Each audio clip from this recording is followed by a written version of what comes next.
The main reasons.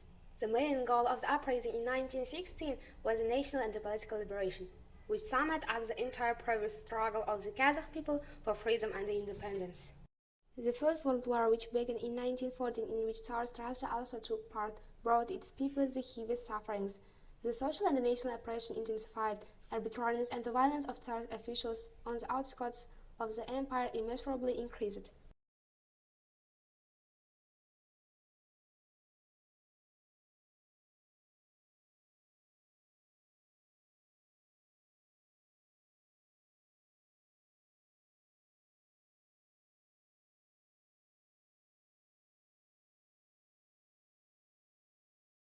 By the middle of 1916, the total area of land taken from the Kazakh population was 45 million deserts.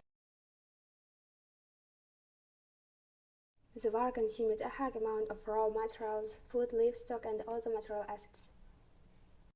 Taxes on the local population increased 3-4 times and in some cases up to 15 times with the beginning of the war. The main reasons of the uprising were the factors of social, economic, and political character: strengthening of the colonial oppression, land seizures, increase of taxes and extortions, exploitation of workers, policy of Russification pursued by Tsarism in relation to Kazakh and other indigenous people of the region, sharp worsening of the situation of the broad masses in connection with the war. The immediate reason for the revolt was the Tsarist decree of 25 June 1916 to mobilize into the army for rear work non-Russian male population of Kazakhstan, Central Asia, and partly Siberia aged from 19 to 43 years.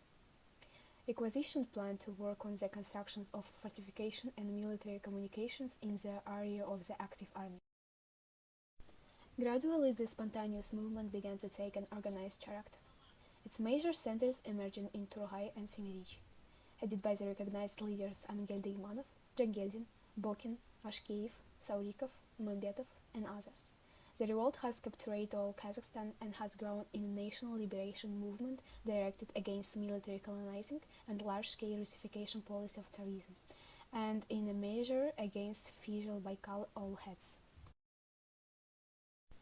The main driving force of the uprising were the broad strata of the national peasantry, the Sharwa, as well as representatives of the Naskent working class and artisans.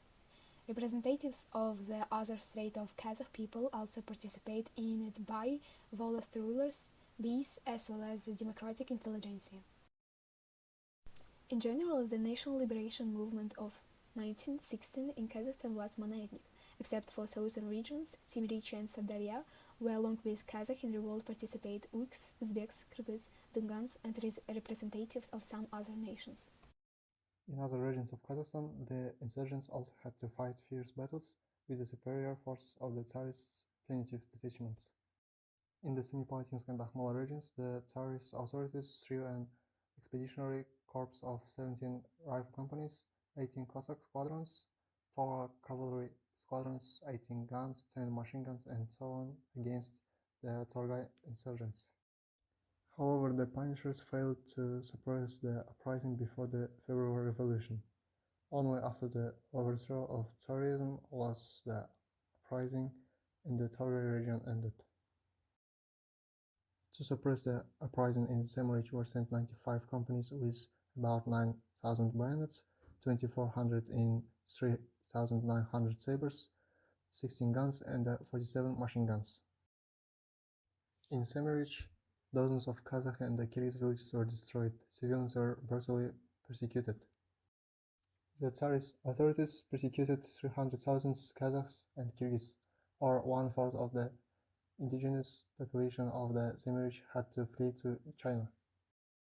As of 1st February 1970s, more than 300 people in the Turkestan region were sentenced to death, and about 170 to hard labor, and about 130 to imprisonment.